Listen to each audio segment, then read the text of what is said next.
வணக்கங்க.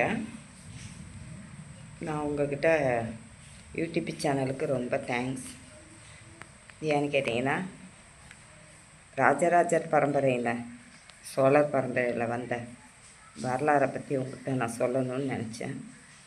இப்போ நான் சொல்ல போகிற விவரம் அதோட அரண்மனையோட டாக்குமெண்ட் என்கிட்ட தான் இருக்குது. ஈச்சமுட்டி அரண்மனை, அதுக்குள்ளே கோயிலுக்காக எழுதி வைத்த சொத்தோட டாக்குமெண்ட் இருக்குது. ஆனால் எனக்கு வீட்டுக்குள்ள ரசீதியை கூட இந்த கவர்மெண்ட் 20 25 ஏன் 80 வருஷமாக கூட இந்த இடத்துல இருந்த ஒரு சீவ சமாதிக்கு கூட ஒரு கரண்டு கூட இழுக்க முடியாத அளவுக்கு செஞ்சுக்கிட்டு இருக்காங்க. இங்கே உள்ள யூனியன் ஆஃபீஸ் அண்டு காட்டாகரத்தில் இருக்கிற கிளார்க் எல்லோரும் சேர்ந்து நான் பல முறை கலெக்டர் ஆஃபீஸில் போய் மனு கொடுத்துட்டேன்.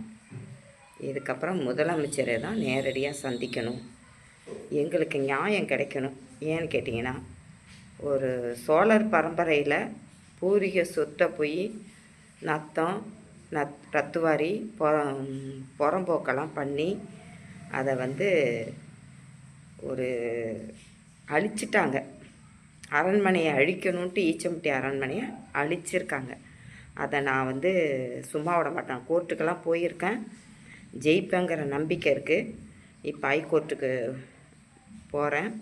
செலவாகிட்டு தான் இருக்குது. என்ன பண்ணுறது, கிட்டத்தட்ட ஒரு 50 வருஷம் 70 வருஷம் வரலாறை திருப்பி பார்க்கணுன்னா அதோட நகல், சிற்றடங்கள், யூடியா, ஏஎத்துக்கு ஹச்சின்னு போட்டு நிறையா வேலை பண்ணியிருக்காங்க.